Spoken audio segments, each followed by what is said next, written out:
आज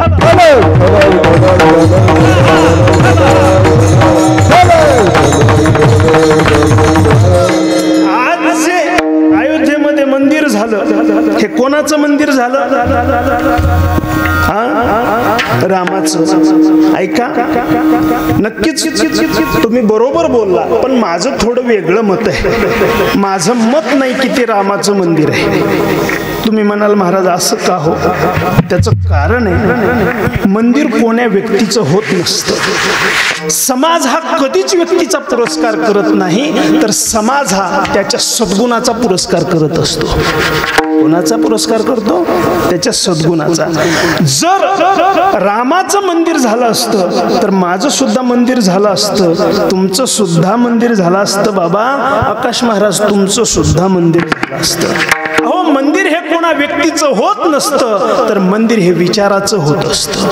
आज जे अयोध्येमध्ये मंदिर उभं आहे ते सदाचाराचं आणि चारित्र्याचं मंदिर आहे. सदाचाराचं आणि चारित्र्याचं मंदिर आहे. लक्षात ठेवा, आपलं सुद्धा मंदिर व्हावं असं वाटत असेल तर आपल्याला सुद्धा चांगल्या विचारानं जीवन जगणं गरजेचं आहे. एक वाक्य बोलू का? थोडा विषय माझा पुढे जातोय, पण जीवनामध्ये माणसाचे विचार हे उच्च असले पाहिजे. अंगावर फाटके कपडे असले तरी चालतील, माणसाच्या अंगावर कपडे फाटके असले तरी चालतील, पण माणसाचे विचार फाटके नसावेत. ये जरूरी नहीं कि हम हर दिन मंदिर में जाए, ये जरूरी नहीं कि हम हर दिन मंदिर में जाए, लेकिन हम जहाँ जाए वहाँ मंदिर बन जाना चाहिए, वहाँ मंदिर बन जाना चाहिए. असे आपले विचार जीवनामध्ये असले पाहिजेत. विठ्ठल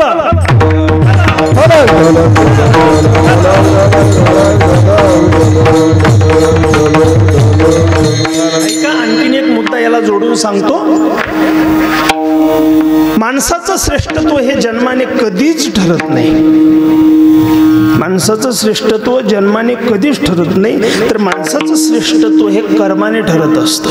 म्हणून आपला जन्म कुठे झाला हे महत्वाचं नाही, कर्म चांगलं करा तर आपली उंची वेगळी असल्याशिवाय राहणार नाही. विठ्ठल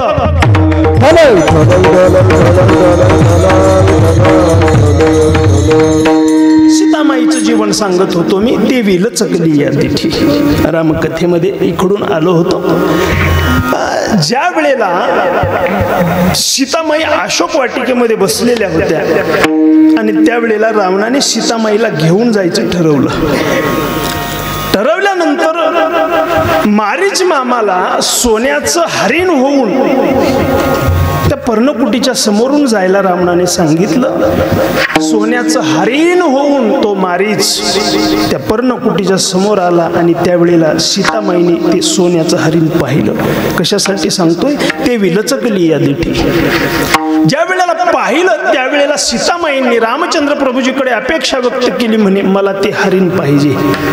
कोणतं? जे आता इथून पळत गेलं ते सोन्याचं हरिण, जे पळत गेलं. सोन्याचं हरिण होतं का? होते सोन्याचं होतं का? सोन्यासारखं होतं? सोन्यासारखं होतं, सोन्याचं नव्हतं. सोन्याचं असतं तर पळालं नसतं, आणि जर सोन्याचं पळालं असतं तर आपल्या बोटातल्या आणि तुमच्या गळ्यातलं जाग्यावर थांबलं नसतं. सोन्याचं नव्हतं ते, सोन्यासारखं होतं. बरं का? अपेक्षा केली महाराज सीतामाईंनी. रामचंद्र प्रभूजींची इच्छा नव्हती, परंतु असं म्हणतात राजहट्ट, बालहट्ट आणि स्त्री हट्ट, पत्नीच्या सीतामाईच्या हट्टापुढे रामचंद्र प्रभूजीला जावं लागलं. इच्छा नव्हती.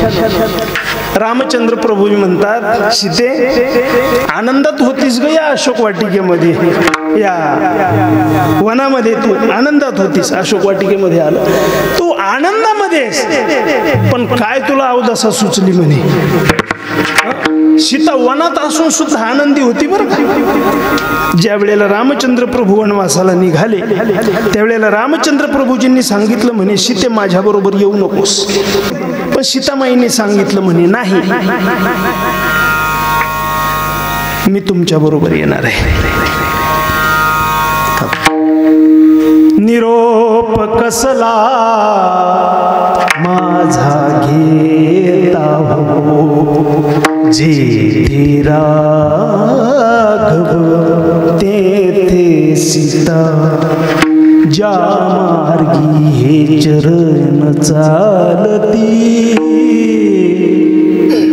त्या मार्गी मी तुमच्या पुढती वनवासाची मला न भीती संगे आपण मागे विधाता हो जेथे राघव तेथे सीता मी तुमच्या बरोबर येणार आहे म्हणे.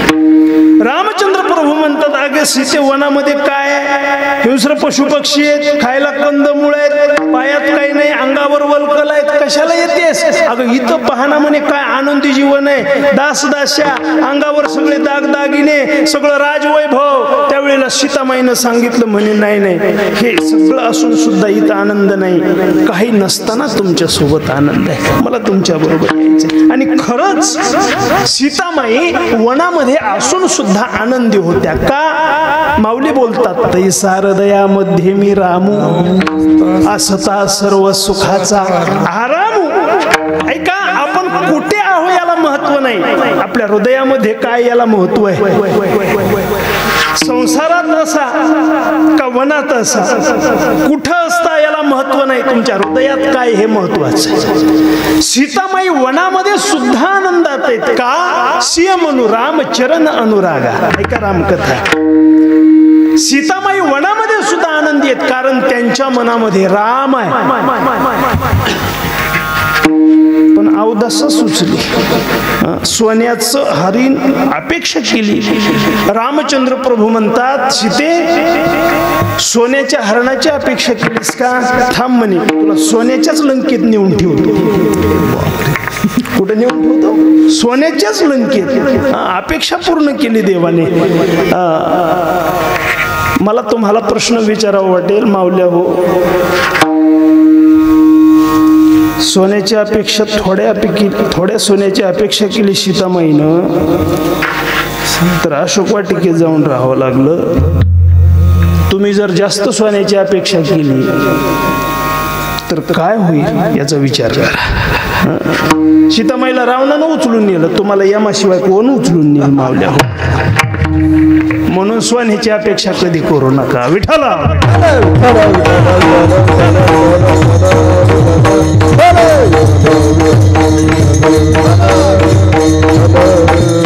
ज्या वेळेला रावण सीतामाईंना घेऊन जातो, सिया को ले गया रावण बनाकर भेष जोगी का, कराया नाश सब अपना दीवाना हो तो ऐसा हो.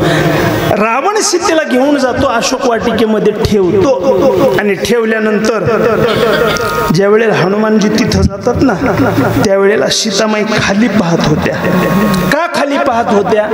त्याची दोन कारणं सांगितली. एक, दुःखामध्ये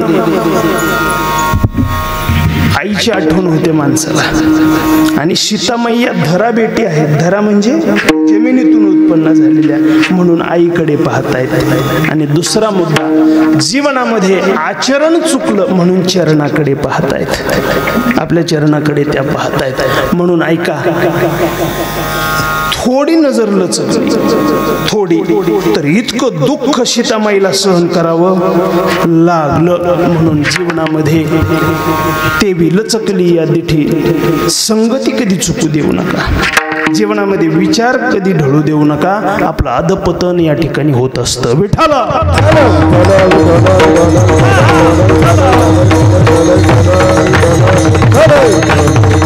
जगद्गुरु तुकोबारायच्या दृष्टांताने पटवून देईल. जर संगती चुकली तर काय होतं? आपण सगळे शेतकरी आहेत. जर जुना काळ आपण आपल्या डोळ्यासमोर आणला, मोटरी आता निघाल्या, आता तुमच्या दिक्कत मोटरी निघाल्या, आता आमच्या दिक्कत सौर ऊर्जा आलं आहे का, पण त्या त्याच्या अगोदरचाही एक काळ होता. कोणता? मोठा होता आहे की नाही? मोठा हकायच्या, दिवस दिवस मोठा हकायच्या. त्या मोठाचं पाणी कशात पडायचं? थारोळ्यामध्ये, त्याला थारोळा म्हणतात आहे का नाही? आणि ते थारोळ्याचं पाणी पुन्हा पाटामध्ये, कुठं पाट म्हणतात, कुठं दांड म्हणतात, कुठं दंड म्हणतात. जशी भाषा असेल तसं आहे का नाही? भाषा असेल तशी, जसा परिसर बदलेल तशी भाषा बदलत असते. एखाद्या शेतकऱ्यानं ते मोठानं पाणी काढावं आणि ते पाणी थारोळ्यात पडावं आणि असं पाटणी पुढे ते पाणी जावं. छान मार्गाने ते चाललेलं असतं. पण जात असताना एखादी काडी आडवी यावी आणि ती काडी आडवी बसावी. मग एखादा पाला आला की थांब, पाचोळा आला थांब, फुरसन आलं थांब. हळूहळू ती काडी महाविकास आघाडी तयार करते. लक्षात आलं का? हळूहळू ती काडी पाटी महाविकास आघाडी तयार करते. आणि मग योग्य मार्गाने चाललेलं पाणी, योग्य मार्गाने चाललेलं पाणी तुंबाडा बसला की काय होतं? तिसरीकडेच निघत आहे का नाही? का हो? हा काडीचा प्रभाव आहे. जगद्गुरु तुकोबाराय म्हणतात, आडपडे काडी तरी ते बहुत पाणी फोडी,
तरी ते बहुत पाणी फोडी. महाराज म्हणतात, तैशी दुर्जन संगती अनेकांचे घात होते. विठ्ठला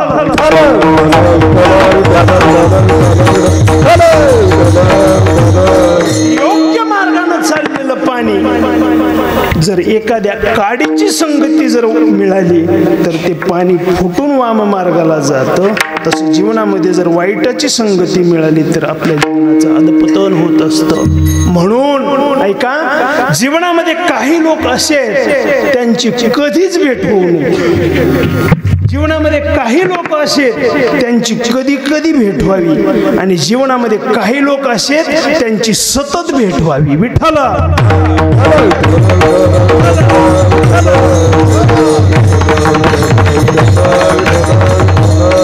तीन मुद्दे लक्षात ठेवा.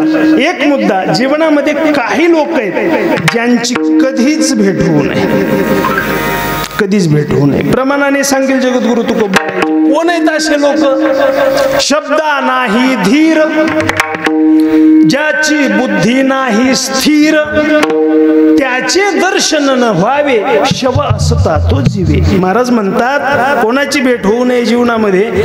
जो आपल्या शब्दावर कायम राहत नाही त्याची कधीच भेट जीवनात होऊ नये. महाराजांच्या भाषणात मी माझ्या मनाचं सांगणार नाही बरं का, आणि महाराजांना मनाचं सांगू नाही. महाराजाच्या बोलण्याला पुरावा असावा, पुरावा नसला तर महाराज पुरावा. पुरावा जिता पुरावा, पण महाराजाच्या बोलण्याला पुरावा असा. तुमच्या शब्दाला मान आहे, तुम्ही चला गावकऱ्यांना दान पुण्याचं महत्व सांगा, लोक जागृत होतील आणि मंदिराचं काम पूर्ण होईल. महाराजांनी सांगितलं ठीक आहे. महाराज आले, बैठक बसली, सगळे लोक पुढे बसलेले, ही सगळी कमिटी बसलेली, आणि मग महाराजांनी दान पुण्याचं महत्व सांगितलं गावाला. अरे बाबांनो, दान पुण्य केलं पाहिजे, दान पुण्यानं काय होतं, मंदिर आपलं पूर्ण झालं पाहिजे वगैरे वगैरे महाराजांनी सांगितलं. गावाला पटलं आणि मग देणगी द्यायला सुरू झाली. शब्दा नाही धीर, यासाठी सांगतोय. एकाने 25,000 दिले, म्हणे 25,000 अमुक अमुक पाटील, अमुक अमुक पाटलांनी 25,000 दिले, लोकांनी टाळ्या वाजवाव्यात. एकाने लगेच 20,000 दिले, अमुक अमुक दादांचे 20,000, लगेच लोकांनी कडकड कडकड टाळ्या. हे सगळं वातावरण बघून एकाला काही राहावं ना, त्यांना महाराजाच्या कानात सांगितलं, म्हणे महाराज माझे 1,00,000 रुपये. महाराज म्हणले काय नाव, ती मला नाव नग. म्हणले का, मी माझं नाव कुठंच येऊ देत नाही.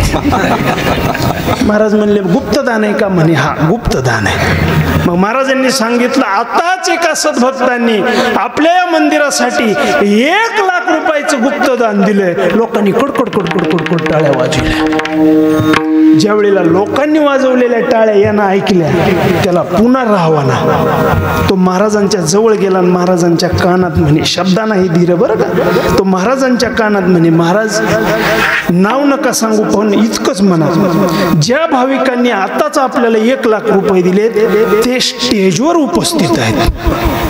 महाराज म्हणले मग नाव सांगा ना. नाही म्हणला, मी नाव कुठंच येऊ देत नाही. मग महाराजांनी सांगितलं, ज्या भाविकांनी या मंदिराच्या कामासाठी 1,00,000 रुपये दिले ते भाविक आता आपल्या स्टेजवर उपस्थित आहेत. कडकड कडकड कडकड लोकांच्या टाळ्या. टाळ्या ऐकून पुन्हा याला राहावा ना, पुन्हा महाराजाच्या कानात म्हणे, महाराज आता फक्त इतकंच सांगा, ज्या भाविकांनी 1,00,000 रुपये दिले ते आपल्या स्टेजवर आणि तिसऱ्या खुर्चीवर उपस्थित आहेत. अरे महाराज म्हणले नाव सांग. मी नाव येऊ देत नसतो, शब्द नाही देत. महाराजांनी सांगितलं, ज्या भाविकांनी आताच आपल्या मंदिरासाठी 1,00,000 रुपये दिले ते आता आपल्या स्टेजवर तिसऱ्या क्रमांकाच्या खुर्चीमध्ये बसलेले आहेत. लोकांनी कडकड कडकड कडकड टाळ्या वाजवल्या. सभा संपली, लोक घरी गेले. 6 महिन्यानं काम सुरू झालं मंदिराचं.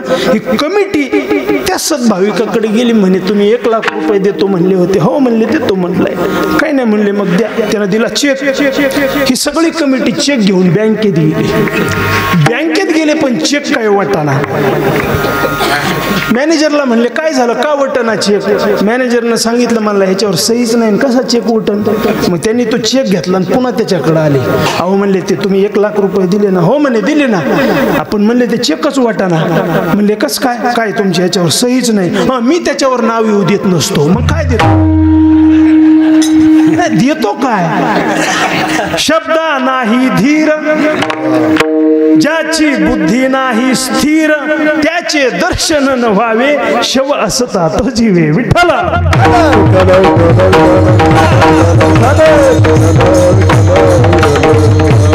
जगद्गुरु म्हणतात, असे काही महाभाग जगात आहेत त्यांचं दर्शन होऊ नाही. आणखीन कोण आहेत असे, अमंगळवाणी. काही काहीचं बोलणं असं असतं महाराज, त्यांचं बोलणं म्हणजे ऐकावंच वाटत नाही, असं काही काहीचं बोलणं असतं. अमंगळवाणी. आता बऱ्याच वेळेला आमच्या तारखा घ्यायला बरेच जण येतात महाराज, बरं का. आता जसा भाग असेल तशी भाषा बदलते. मग आम्ही बोलून गेलो. काही जण म्हणतात, महाराज आम्हाला तुमची सेवा पाहिजे. काही म्हणतात, महाराज आम्हाला तुमचा नियम पाहिजे. काही काही म्हणतात, महाराज आम्हाला तुमची तारीख पाहिजे. कोकणाकडे म्हणतात, महाराज आम्हाला तुमची भक्ती पाहिजे. ज्या त्या भागानुसार. एक जण माझ्याकडे आला, म्हणे महाराज आम्हाला तुमचा दिवस पाहिजे. म्हणलं कुठं घालतो. म्हणला सप्त्यात. म्हणलं काय पंक्तीत पंगत उरकितो का काय. एक जण तर माझ्याकडे तारखेला आला म्हणे महाराज तारीख पाहिजे. म्हणलं कधीची? रामनवमी ते हनुमान जयंती. पण आले कधी? दिवाळी झाल्यास. म्हणलं इतक्या उशिरा रामनवमी ते हनुमान जयंती तारीख? मरका महाराज भेटत नाही. म्हणलं रामनवमी ते हनुमान जयंती कसा भेटेल महाराज? तारीख शिल्लक नाही का? मग नाही ना. म्हणलं बाबा थत्तीच्या बायला नाही वा बसला. थत्तीच्या बायला नाही बाबा बसला. गेले माघारी. दुसऱ्या वर्षी आले बाबा दसऱ्याच्या टायमाला. म्हणे महाराज जय हरी. म्हणलं जय हरी. म्हणलं तारीख पाहिजे होती. म्हणलं कधीची? ते म्हणले रामनवमी ते हनुमान जयंती. हो बाबा तुम्ही गेल्या वर्षी काही म्हणले नाहीत, पुढच्या वर्षीचं काही बोलले नाहीत. आणि नाही ना म्हणलं तारीख शिल्लक. म्हटलं थत्तीच्या बायला औंदा बी नाही बाबा बसला. सहज बोलणं कसं असतं काही अमंगळवाणी कुशब्दाची घाणी. दुसऱ्या वर्षी यात्रेच्या वेळेला डायरी घेतानाच लक्ष ठेवलं मी. हे गिराईक हनुमान जयंती ते रामनवमी ते हनुमान जयंतीला येतंय म्हटलं. त्रयोदशी शिल्लक ठेवली मी, डायरीवरच शिल्लक ठेवली. आणि ते बरोबर आलंच बुवा दसऱ्यात. म्हणे महाराज जय हरी. मी ते डायरीवरच लिहून ठेवलं होतं. काय थत्तीच्या बाईला. आता त्याचं नाव मला माहित नव्हतं. म्हणे महाराज जय हरी. म्हणलं जय हरी. कुठले बाबा तुम्ही? अमुक अमुक गावचा. बर बर बर. काय पाहिजे? काय नाही महाराज तारीख पाहिजे. बाबा तुमच्यासाठी तारीख शिल्लक ठेवली म्हटलं त्रयोदशीची. थत्तीच्या बायला बसला व औंदा. नाही बसला तरी थत्तीच्या बायला, आणि बसला तरी थत्तीच्या बायला. कुशब्दाची घाणी अमंगळविली वाणी. विठ्ठल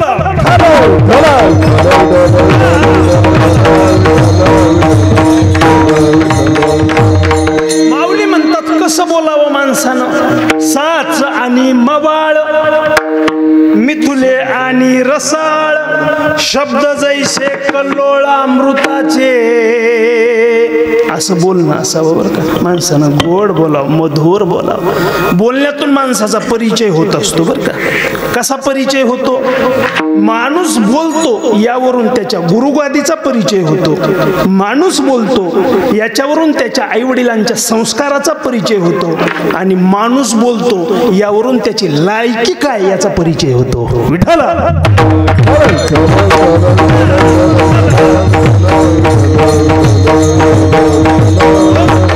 एक वर्ग मी तुम्हाला सांगितला ज्यांची कधीच भेट होऊ नये.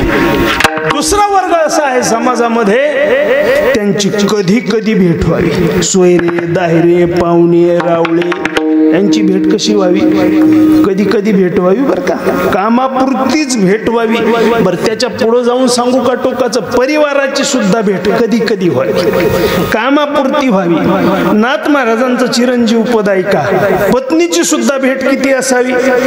स्वस्त्री सही कार्यापुरते, बोलावे स्पर्शावे निरुते. किती? कार्यापुरते कधी कधी. विठ्ठल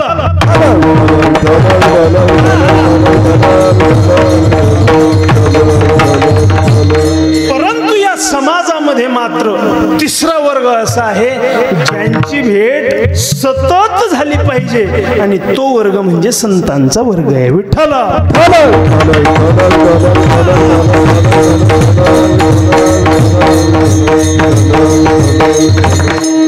पण संतांची भेट शक्य आहे का हो? चंद्रामृत सुखे सेववेल, असता जाता रवी धरवेल, बाह्य हेळा सागर तरवेल, परित्या साधूची भेटी न होईल गा. बहुआ बघाड आहे संत बहुआ बघाड आहे बहुआ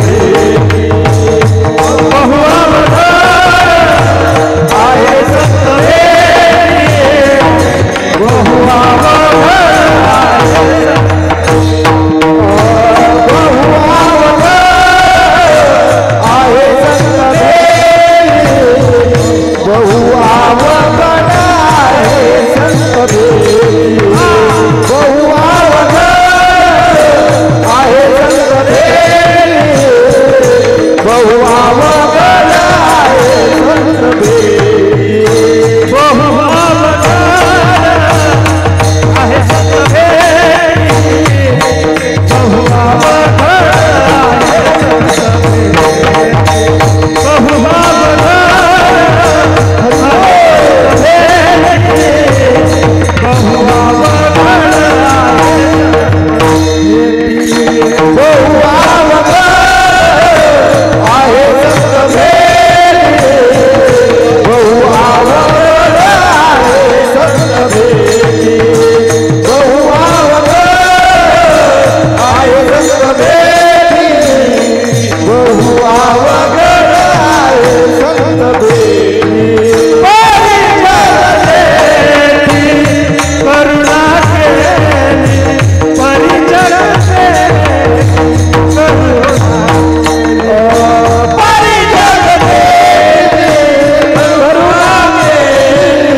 आहे संत भेटी परी जग जेठी करुणा केली. ऐका किती वाजले होता, माझा मोबाईल झाला स्विच ऑफ. 11:15 झाले का? अरे अरे विठ्ठल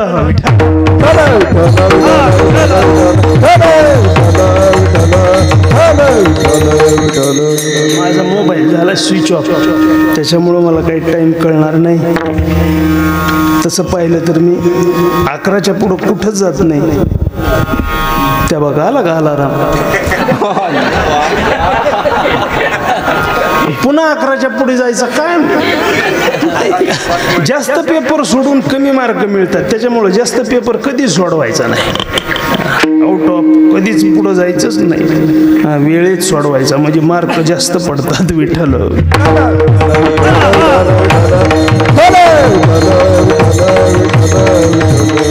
ऐका, एखाद्या वेळेला देवाची भेट होईल पण संताची भेट कठीण आहे दादा. रामकथेतला सुंदर दृष्टांत, ज्या वेळेला भरतजी रामचंद्र प्रभूजींच्या भेटीसाठी चित्रकूट पर्वताकडे जात होते, त्यावेळेला वाटेमध्ये भारद्वाज मुनी आणि भरतजी यांची भेट झाली. धावत्या ओघामध्ये सांगतो, किती संत भेट कठीण आहे. ज्या वेळेला भेट झाली त्यावेळेला भारद्वाज मुनींनी वंदन केलं. म्हणे वंदन भरतजी. भरतजी म्हणतात, मला का वंदन केलं? अहो तुम्ही संत महात्मे आहात म्हणून तुम्हाला वंदन केलं.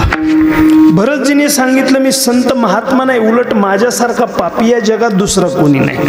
ऐका, माणसाला अगोदर स्वतःतले अवगुण दिसले पाहिजेत. आपल्यातले अवगुण पाहत चला आणि इतरातील गुण पाहत चला. आपलं चाललंय उलट, आपण आपल्यातले गुण आणि इतरातील अवगुण पाहतोय. जिथं जगद्गुरु तुकोबाराय सुद्धा स्वतःतील अवगुण पाहतात. आपण काय केलं पाहिजे? माझे मज कळो येती अवगुण, काय करू मन, काय करू मन अनावर, माझे मज कळो येती अवगुण. भरतजी आपल्यातले अवगुण पाहतात. भारद्वाज मुनींनी सांगितलं, मला माहित नाही पण तुम्ही संत आहात, महात्मे आहात. अहो मी नाही संत महात्मा, मी सामान्य आहे. कशावरून? त्यावेळेला भारद्वाज मुनींनी सांगितलं, मी अनेक वर्षापासून इथं तपश्चर्या करतोय. काही दिवसापूर्वी रामचंद्र प्रभूजींची भेट झाली. माझ्या मनामध्ये एक प्रश्न होता की नामचिंतनाचं काय फल आहे. ज्या दिवशी रामचंद्र प्रभूजींची भेट झाली, माझ्या प्रश्नाचं उत्तर मला मिळालं, नामचिंतनाचं फल ही देवाची भेट आहे. पण ज्या दिवशी प्रभू रामचंद्रजींची भेट झाली त्या दिवशी पुन्हा मी विचार करत होतो, नामचिंतनाचं फल देवाची भेट आहे, प्रभू रामचंद्राची भेट आहे, तर रामचंद्र प्रभूजींच्या देवाच्या भेटीचं काय फल आहे? आज तोही प्रश्न सुटला. काय उत्तर आहे? म्हणे तुम्ही संत आहात, महात्मे आहात. नामचिंतनाचं फल प्रभू रामचंद्र देवाची भेट आहे आणि देवाच्या रामचंद्र प्रभूजींच्या भेटीचं सुद्धा जर काय फल असेल तर तुमच्यासारख्या संत महात्म्याची भेट आहे. इतकी संताची भेट कठीण आहे. विठ्ठल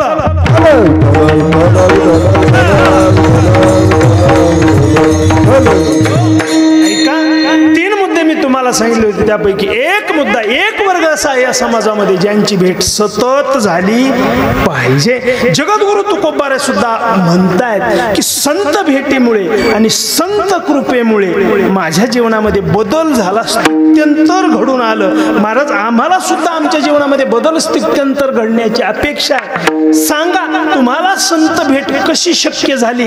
आम्हाला सुद्धा त्या संत भेटीची अपेक्षा आहे. जगद्गुरु तुकोबारायांनी सांगितलं, संतांची भेट सहज होत नाही, त्यासाठी मी माझ्या जीवनात अनेक श्रम केले.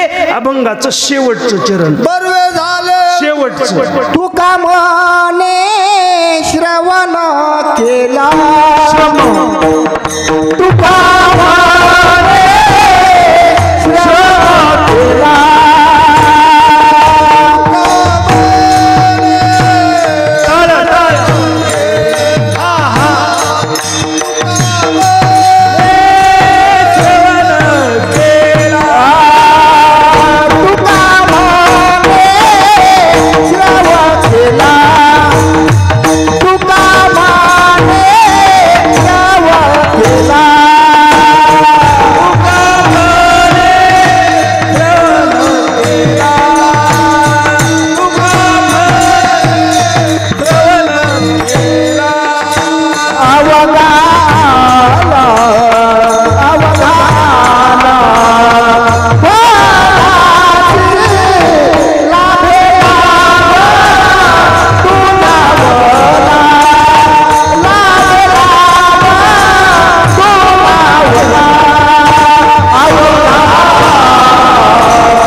संत भेट माझ्या जीवनात झाली, पण ती सहज नाही झाली महाराज. कशी झाली महाराज म्हणतात, आम्ही जीवनामध्ये काय केला, तुका म्हणे श्रम केला.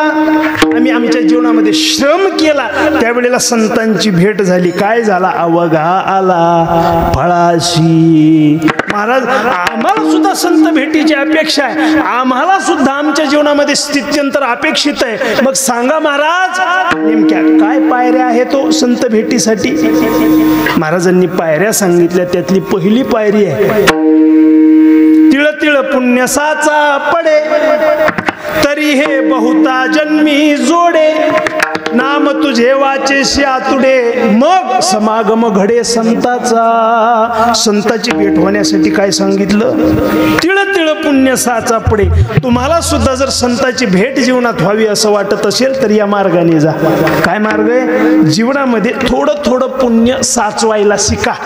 थोडं थोडं पुण्य कसं साचवायचं हो महाराज, थोडं थोडं. आता हा मंडप आहे, सप्ताह चालू आहे, 7 दिवसाचा सप्ताह आहे. जर तुम्ही कीर्तनाला यायला लागले, जर मंडपामध्ये आल्यानंतर तुम्हाला जर एखादा काटा दिसला तर तो उचलून काय करा, बाजूला टाका, तो उचला. तुम्ही कीर्तन मंडपामध्ये येत असताना जर एखादा खडा दिसला, तो कुणाच्या पायाला लागेल असं वाटलं तर तो सुद्धा काय करा, उचला. आहे की नाही. तुम्ही कीर्तन मंडपामध्ये येत असताना जर एखादा कागदाचा तुकडा पडलेला दिसला तर तो सुद्धा काय करा, बोला की उचला. तुम्ही कीर्तन मंडपामध्ये येत असताना एखादा जर नवा चपलाचा जोडा दिसला तर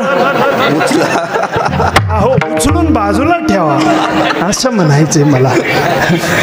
विनोदाचा भाग सोडून द्या. तिळ तिळ पुण्य साचा पडे, एखादा दगड दिसला उचलून बाजूला ठेवा, काटा दिसला बाजूला ठेवा. अहो लोक जर जेवत असतील तर वाढायला काम करा, वाढायचं काम करा, पात्र उचलायचे काम करा. तिळ तिळ पुण्य साचा पडे.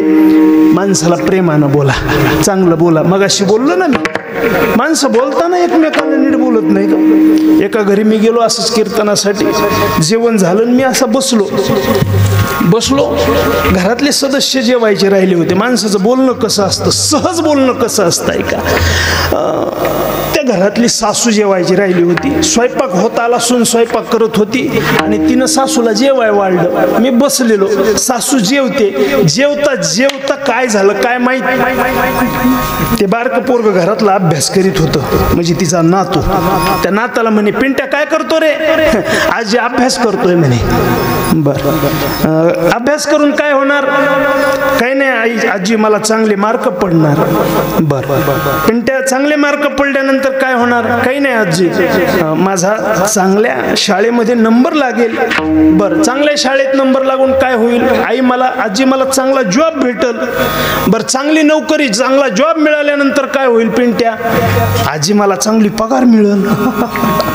म्हातारी ग बसली नाही. पुन्हा म्हातारी म्हणते, पिंट्या चांगला अभ्यास कर, चांगले मार्क मिळू दे, चांगली नोकरी लागू दे, आणि ज्यावेळेस तुझा पहिला पगार होईल ना, तुझ्या माईच्या हातात त्या पगारीचा एक मिठाचा पुडा आणून दे, घरात मिठाचा नाहडा पडलाय म्हणली. अगं फक्त इतकंच म्हण, सुनबाई भाजी जरा मीठ कमी झालंय टाक, इतकं काय घर का आणायची गरज आहे.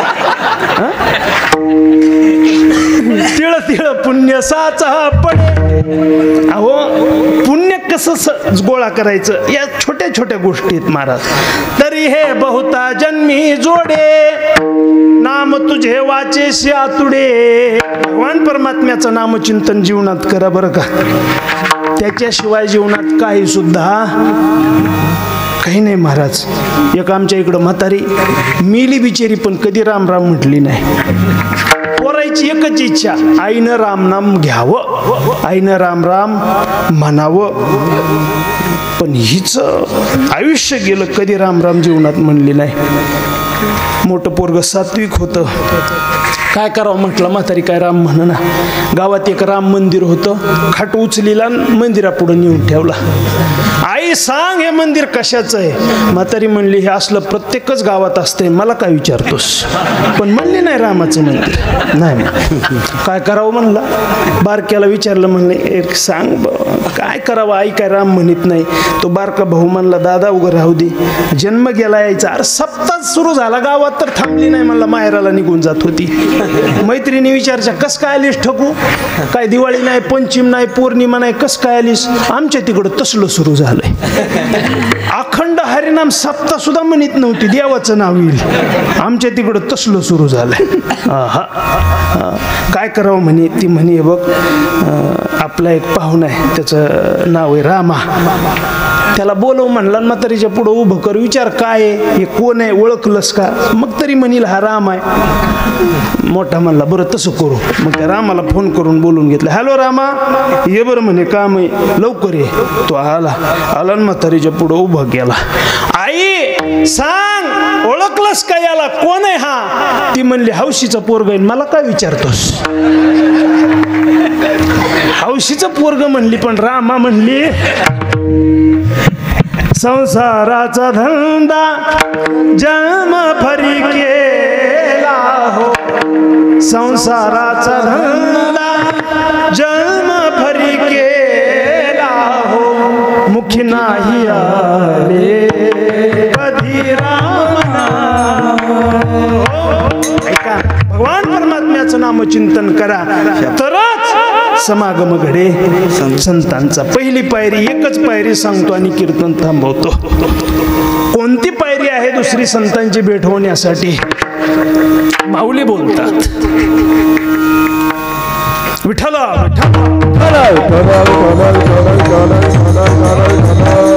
एथ विषयाची दाट झाडी, माझी काम क्रोधाची साकडी, जो चुकवून आला पहाडी सद्वासनेची. माणसाच्या जीवनात सद्वासना उत्पन्न होणं गरजेचं आहे. ही संत भेटीची दुसरी पायरी आहे. कधी विचार करत असताना दुसऱ्याबद्दल चांगला विचार करायला शिका. भला किसी का करना सको तो, बुरा किसी का मत करना. पुष्प नहीं बन सकते तो कांटे बनकर मत रहना. चांगला विचार करा. एक जण डॉक्टरकडे गेला. डॉक्टर साहेब माझं लईच पोट दुखायलं. डॉक्टर म्हणे हे घे गोळ्या जा. हा गेला, पण पुन्हा 4 दिवसांना आला. डॉक्टर साहेब माझं काही पोट राहिलं नाही. अरे एकदा गेलेला पेशंट माझ्याकडे पुन्हा येत नाही, माझ्या हाताचा गुणच तसा आहे. म्हणे तू कस काय परत आला? काय म्हणला राव, पोटच राहिलाय. बरं पुन्हा गोळ्या लिहून दिल्या. पुन्हा गेला, पुन्हा 4 दिवसांना आला. आता मात्र डॉक्टर चक्रम झाला. अरे म्हणे तिसरी बारी तुझी, कस काय पोट राहिना तुझं? काय वाकडं तिकडं खाल्लंस का? नाही राव म्हणे, माळ्या गळ्यात माळे. अरे काय काम करताना खालीवरी पाय पडला का? नाही राव म्हणे, पोरं सगळं काम करते, मी बसूनच खातोय.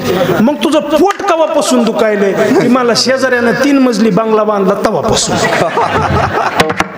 आता मला सांगा, याचं कोणत्या गोळ्यानं पोट राहिलो? भला किसी का करना सको तो. सद्वासना, चांगले विचार माणसाच्या जीवनात असले पाहिजे. तो काय पुण्य करायला काय लागतो? अहो माणसाने माणूस म्हणून जगलं ना, बस तुम्हाला वेगळं पुण्य करायची गरज नाही दादा. अरे देव होण्याचा कधीच प्रयत्न करू नका, पण जीवनामध्ये माणूस होऊन जगण्यासाठी प्रयत्न करा. मला ती प्रार्थना खूप आवडते. माणसाने माणसाशी माणसासम वागणे, हेच मुची प्रार्थना, हेच मुचे मागणे. माणसाने माणसाशी माणसासम वागणे, जो चुकवून आला पहाडी सद्वासनीच्या. आपल्या मनात सुद्धा चांगला विचार अगोदर येत नाही, वाईटच विचार येतो. सांगू का दृष्टांत? एक मुलगा खूप अभ्यास केला 10वीला, आणि अभ्यास केल्यानंतर पहिला आला महाराज, बोर्डातून पहिला आला. पप्पाकडे गेला. पप्पा 10वीत पहिला आलो म्हणे, मी बोर्डात पहिला आलो पप्पा. बाप्पानं पोराची पाठ थापटली म्हणे, वारे पट्ट्या नाव केलंस माझं. त्यानं सांगितलं पप्पा काही देताल का म्हणे, माझी काही अपेक्षा आहे. काय पाहिजे तुला? काही नाही पप्पा म्हणे, मला जरा आता ढोकीवरून इथं, आता हे ढोकीच मोठं गाव आहे ऐका नाही, समजा एखादं जर खेडेगाव असेल तर मला खेडेगावातून ढोकीसारख्या ठिकाणी शाळेत जायला चालत जावं लागतं बाबा, मला जरा सायकल घेऊन द्या. बापानं सांगितलं रस्ता खराब आहे, रोज एक ऍक्सिडेंट व्हायलाय, मी तुला सायकल घेऊन देणार नाही. पोरग रडतच आईकडे गेलं. आईने विचारलं काय झालं रे बाळा? आई काय सांगू? अगं काय झालं सांग, का रडतोयस? आई मी बोर्डात पाहिला आलो. बाबांना सायकल मागितली, बाबांनी सांगितलं सायकल घेऊन देणं होत नाही. आईनं सांगितलं बाळा रडू नकोस. काय कळतं त्याला? नाही काय कळतं त्यांना, असं म्हणायचं होतं त्याला, माझ्याकडून चुकून गेलं का असंच असतंय. तिनं सांगितलं नाही त्यांना काय कळत नाही, पण माझा ऐक म्हणे जाऊ दे 10वी 12वीला चांगला अभ्यास कर, पुन्हा बोर्डात पाहिला ये. मी तुला आज वचन देते, मी आज वादा करते की मी तुला सायकल काय म्हणे मोटरसायकल घेऊन देईल. पोरानं 12वी पर्यंत थांबलं, चांगला अभ्यास केला, पुन्हा बोर्डात पहिलं आलं महाराज. आणि आईकडेच गेलं, बापाकडे नाही गेलं. पुन्हा आईला म्हणे आई जो वादा किया वो निभाना पडेगा. आई तुझ्या लक्षात आहे का, आठवणीत आहे का? काय मला वचन दिलं होतंस म्हणे मी तुला गाडी घेऊन देईल. आई मी बोर्डात पहिला आलो. आईनं सांगितलं म्हणे हे घे कंगन, 2 लाख रुपयाचं आहे, जा अमुक अमुक सोनाराच्या दुकानामध्ये कंगन मोड, माझं नाव सांग आणि तुला पाहिजे तसली धाराशिववरून गाडी घेऊन ये म्हणे. त्यानं सांगितलं आई असं नाही चालायचं, तुला माझ्यासोबत यावं लागेल. अरे का रे बाळा? आई मी मनात ठरवलेलं आहे आई की पहिल्यांदा मी तुलाच गाडीवर फिरवील. आई म्हणली पुन्हा पुन्हा बघू म्हणला, पण मी तुला पहिल्यांदा गाडीवर फिरवणार असं मी माझ्या मनात ठरवलंय, कारण तू मला गाडी देतेस आई, मला माझ्या बाबांनी गाडी दिली नाही. तिनं सांगितलं ठीक आहे. 2 जण धाराशिवला गेले. ते कंगन मोल्ड आणि मस्त अशी 1.5 लाख रुपयाची गाडी घेतली आणि अशी डोकीला निघाली. कुठून? धाराशिववरून. अशी 200च्या स्पीडची गाडी. आई मागं बसलेली, पोरगा पुढं बसलाय. सुसाट गाडी. 80 90 100 असा सोलापूर हायवे असा तो वळणार आहे. आता त्या रस्त्याने सुसाट गाडी चालवतोय. 80 90 100 150 80 90 मागं आई, पुढं पिंट्या. सुसाट गाडी आहे आणि अशी गाडी वळणार इतक्यात समोरून ट्रक आला आणि काय झालं वाटतं तुम्हाला? काही नाही झालं. ट्रक निघून गेली, गाडी वळून पुढे आली. तुम्ही त्याला असं थंडगार केलताय का? मी सांगितलं कशासाठी? माणसाच्या मनामध्ये सहज सुद्धा चांगली वासना उत्पन्न होत नाही यासाठी सांगितलं. परंतु जो चुकवून आला पहाडी सद्वासनेची या सुद्धा घटनेमध्ये ज्याला चांगला विचार करता येतो, समजायचं याची वासना कशी आहे. आणि जर अशा वासनेने आपण गेलो तर आपल्याला संत भेट झाल्याशिवाय राहणार नाही. विठोबार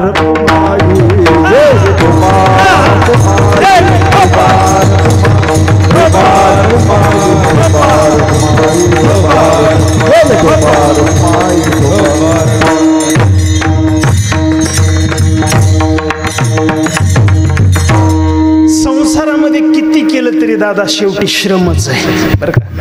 परमार्थामध्ये फळ आहे, परमार्थामध्ये शेवटी फळ आहे, पण संसारामध्ये फळ नाही. 2 मुद्दे सांगतो आणि कीर्तन थांबवतो. ऐका. एक आहे प्रसाद आणि एक आहे पश्चाताप. एक आहे प्रसाद आणि दुसरा आहे पश्चाताप. परमार्थामध्ये प्रयत्न केल्यानंतर, कष्ट केल्यानंतर, श्रम केल्यानंतर प्रसाद मिळतो आणि प्रपंचामध्ये, संसारामध्ये कितीही प्रयत्न करा, कितीही कष्ट करा, शेवटी पश्चातापाशिवाय काही उरत नाही, काही उरत नाही. आता इथं लग्न झालेले बरेच आहेत, ऐके नाही, काही जणांचे झाले नसतील, ऐके नाही. आता हो का ह्या कॅमेरामन लग्न झालं नाही बघा यास. तुम्ही म्हणाल कशावरून? मी कुणाचं सांगतो, कुणाचं झालं आणि कुणाचं नाही. चेहऱ्यावरूनच ओळखू येतं. ज्याचं झालं त्याचं झाले समाधान, तुमचे देखील ठरव. मला वाटतं ज्याचं झालं ते दिवसातून एकदा तरी म्हणत असेल उगच केलं गाड्या, उगच केलं गाड्या. रोज नाही म्हणलं तर 8 दिवसातून एकदा तरी म्हणत असेल पाटील, पाटील तुमचं बरं आहे. काय काय फळ नाही महाराज संसारामध्ये. 8 दिवसातून तरी माणूस म्हणत असेल उगच केलं गड्या, उगच केलं गड्या. काय काय नाही. आता गावगाव महाराज 30-35ची गँगच आहे आकाश महाराज. काय काय नाही. लग्न होणं अवघड झालंय. मी अशा मंडपामध्ये कीर्तनामध्ये मंगळाष्टक म्हणत असतो. गंगा सिंधू सरस्वतीच यमुना गोदावरी नर्मदा कावेरी शरयू महेंद्र तनया चरमवती वेदिका. एक जण मला म्हणे महाराज कीर्तनात मंगळाष्टिका कशासाठी? म्हणलं ज्यांचं झालं नाही त्यांना थोडं तरी बरं वाटन. जय हनुमान भक्त मंडळ. ऐका जाता जाता सांगतो कडे हो, ऐका आज मुली कमी आहेत का? हो मुली कमी नाही. चांगल्या मुलांचे लग्न राहिलेत का? नाही हो राहिले. चांगल्या मुलांचे लग्न होत आहेत, पण जे व्यसनीत फॅशनीत ना त्यांना आज पोरीचा बाप पोरगी द्यायला तयार नाही महाराज. का द्यावी सांगा? त्यानं संध्याकाळी लय जिम खेळत यावं याच्यासाठी दे नाही हो महाराज. हे थांब जरा दारूवाल्या बोल गड्या रे, हे थांब जरा दारूवाल्या बोल गड्या रे, बोल गड्या रे दारू सोड गड्या रे, बोल गड्या रे दारू सोड गड्या रे. अरे तुला भगवान परमात्म्याने या सुंदर भूमीमध्ये जन्म दिलाय. भरतखंडे नरदेह प्राप्ती हे तव परम भाग्याची संपत्ती. अरे काय भूमी आहे?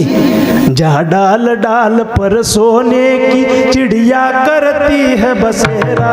ओ भारत देश का मेरा, ओ भारत देश मेरा, जहाँ सत्य अहिंसा और धर्म का पग पग लगता डेरा.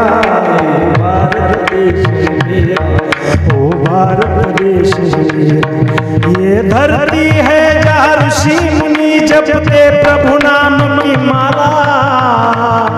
हरि ओम हरि ओम हरि ओम हरि ओम. ये धरती है जहाँ ऋषि मुनि जपते प्रभु नाम की माला, जपते प्रभु नाम की माला. यहाँ हर बालक एक मोहन है और राधा एक बाला. ओ भारत देश मेरा, ओ भारत देश मेरा, जहाँ डाल डाल पर सोने की चिड़िया करती है बसेरा. ओ भारत देश मेरा, ओ भारत देश मेरा. अरे अशा भारत भूमी जन्म मिळाला. नर करेगा सो नर करणे करेगा सो नर का नारायण बन जाएगा. ही या भूमीची महानता आहे. आणि इथं जन्म घेऊन बेवड्यासारखी कामं करतो राजा तू. देवाने तुला जन्म या भारती दिला, भारती दिला. हे हिंदू भुजा राजसा तू सोड रे तिला, सोड रे तिला. इतकं सांगून सुद्धा जर ऐकत नसेल तर निर्वाणीच. कशी नाही जनाची मनाची लाज तुला रे, कशी नाही जनाची मनाची लाज तुला रे. बोल गड्या रे दारू सोड गड्या रे, बोल गड्या रे दारू सोड गड्या रे. गेल्या अनेक वर्षापासून खूप चांगल्या पद्धतीने हा उत्सव कामगार गणेश मंडळ ही सर्व तरुण मंडळ या ठिकाणी साजरा करतायत. खरंच तुमच्या कार्याचं करावं तेवढं कौतुक कमी आहे.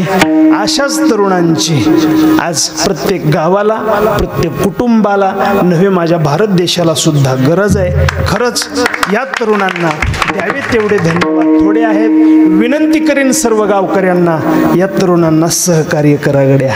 ऐका चांगलं काम जर तरुण पोरं करत असतील ना तर त्यांच्या पाठीमागं खंबीरपणे उभं राहणं हीच काळाची गरज आहे. नक्कीच त्यांचं जर कार्य योग्य असेल तर तुम्ही त्यांच्या पाठीमागं उभं राहावं. ते 2 पावलं पुढं टाकल्याशिवाय राहणार नाहीत. ज्ञानेश्वर.